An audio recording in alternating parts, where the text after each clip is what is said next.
আচ্ছা, তোমরা যারা নতুনরা কন্টেন্ট মনিটাইজেশন পাওয়ার পর সেট আপ করেছো, তোমরা কি আদৌ অনিয়মিত অ্যাক্টিভ থাকার কারণে 31শে আগস্টের মধ্যে এই মনিটাইজেশন ধরে রাখতে পারবা? আর কি করলে এই মনিটাইজেশন ধরে রাখা যাবে, তোমরা ধরে রাখতে পারবা? আজকে এই বিষয় নিয়ে কিছু কথা বলবো। স্কিপ না করে পুরো ভিডিওটা দেখে যাও, নতুনরা অনেক কিছু জানতে পারবা, শিখতে পারবা। শিখে রাখা ভালো, একটা সময় কাজে দিবে। So hello everyone, welcome back to my Facebook page Muktaz blogs. কেমন আছেন আপনারা সবাই? আশা করতেছি সবাই অনেক বেশি ভালো আছেন। আমিও আছি কোনো রকম। আমার ছোট্ট একটা পেজে তোমাদেরকে আবারও আমন্ত্রণ। আমি এই যে ফেসবুক রিলেটেড কথার মাঝখানে যে রান্না বান্নাগুলো করি, আমি কিন্তু মাঝে মধ্যে এই রান্নার বিষয়েও কথা বলি। তবে আমি এই টিপস অনুযায়ী কিছু কথা বলার আগে আমি বলে রাখি, সকালটা আমার শুরু হয় পিকুকে নিয়ে। আমি সকালে ঘুম থেকে উঠে স্নান করে পূজা দিয়ে পিকুকে রেডি করিয়ে স্কুলে ছেড়ে আসি। এরপরে যে কাজটা থাকে ওকে রেডি করিয়ে দিয়ে আমি কিন্তু ওর স্কুলের টিফিন বানিয়ে দেই এক্সট্রা ভাবে। আসলে সেই টিফিনটা তাড়াহুড়াতে বানানো হয়, তো সেটার ক্যামেরায় নিতে আমি ভুলে যাই, কারণ তাড়াহুড়া থাকে সকাল টাইমটা, খুব বেশি একটা সময় থাকে না। কারণ পিকুর স্কুলে পৌঁছাতে যদি 2 মিনিটও লেট হয়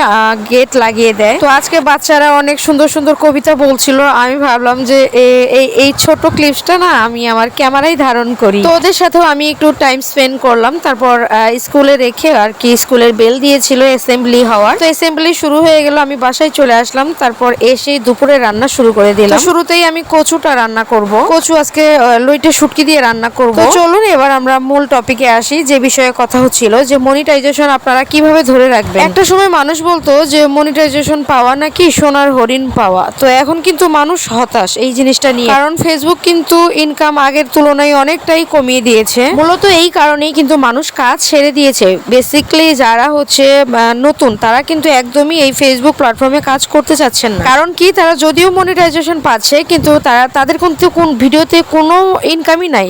কন্টেন্ট মনিটাইজেশন থেকে তো একদমই আর্নিং দেয় না। যতটুকু সম্ভব আর্নিং করা সেটা হচ্ছে স্টার থেকে, আর স্টার থেকে ইনকাম কিন্তু আপনার ওই রকমই। মানুষ এমনি এমনি এসে আপনাকে স্টার দেয় না, তখনই দিবে যখন তাদের লাইভে গিয়ে আপনি ঘন্টার পর ঘন্টা কমেন্ট করবেন। তারপর কিন্তু আপনার পরিবারে এসে ওরা 2-4টা স্টার দিয়ে যায়, আর ওই স্টার থেকে আর্নিং করতে করতে $100 হতে হতেও তারপরে ওই 4 থেকে 5 বছর লেগে যাবে। সব থেকে জরুরি যে কাজটা সেটা হচ্ছে আপনার কন্টেন্টের দিকে মনোযোগী হওয়া।